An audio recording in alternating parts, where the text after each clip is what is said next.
toute cette affaire a été caractérisée par des violations du droit à un procès équitable, du droit, du respect des procédures, ce qu'on appelle en anglais le due process, depuis son arrestation, qui s'est faite dans des circonstances qui s'apparentent à un kidnapping.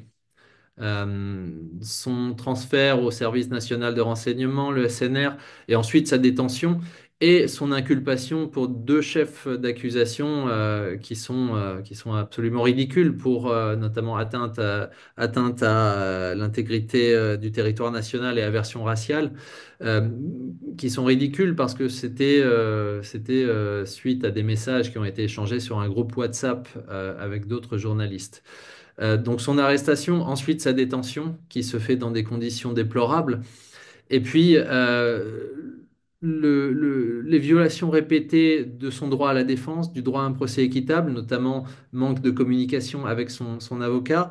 Euh, le ministère public a requis dans un premier temps une peine de 10 ans de prison pour le premier chef d'inculpation et ensuite 2 ans de prison pour le second.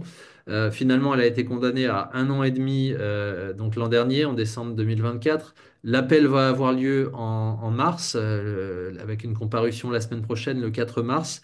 Elle a été condamnée à 1 an et demi, je le disais, mais à notre sens, c'est une procédure et une détention qui sont arbitraires et elle devrait être libérée immédiatement et sans condition. De nombreuses organisations de la société civile, encore une fois burundaises, africaines et internationales, ont tiré la sonnette d'alarme depuis un certain nombre d'années sur la façon dont les autorités burundaises traitent les voix indépendantes au sein du pays.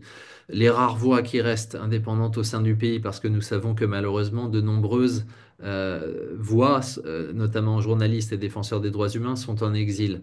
Euh, Sandra Mourosa et son cas est emblématique de la façon dont les journalistes en particulier sont traités.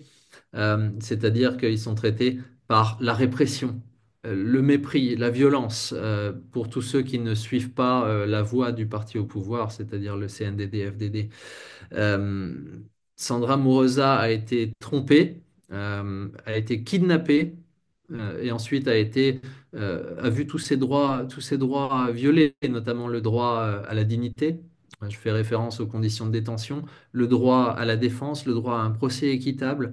Donc, nous appelons les autorités burundaises à mettre un terme à cette farce et à libérer Sandra Mourosa.